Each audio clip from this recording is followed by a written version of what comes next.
Bonjour, aujourd'hui nous étudierons les frontières entre information et communication. Penchons-nous tout d'abord sur l'aspect coupure de cette frontière.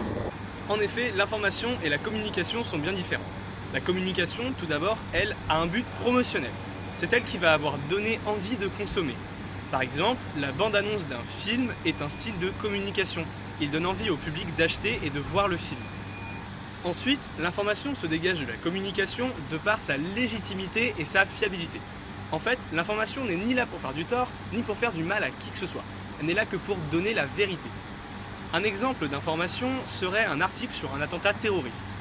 Maintenant, intéressons-nous à un autre aspect de la frontière entre information et communication.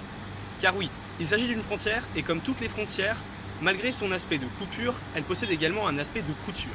En effet, information et communication sont aujourd'hui liés avec les phénomènes de la pipolisation et du bruit médiatique. Je m'explique. La pipolisation, c'est le processus par lequel les médias entrent en compétition avec les réseaux sociaux.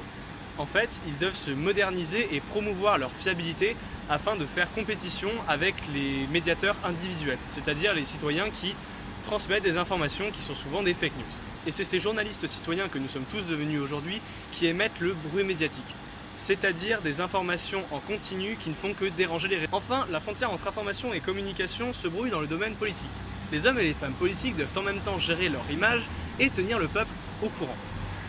Par exemple, nous pouvons voir avec la politique de déconfinement adaptée par la France aujourd'hui et la politique avec laquelle ils annoncent les mesures de déconfinement que le gouvernement gère son image tout d'abord pour répondre à un peuple impatient de se déconfiner, mais aussi effectue de l'information politique car il informe le peuple de comment ce déconfinement va se dérouler.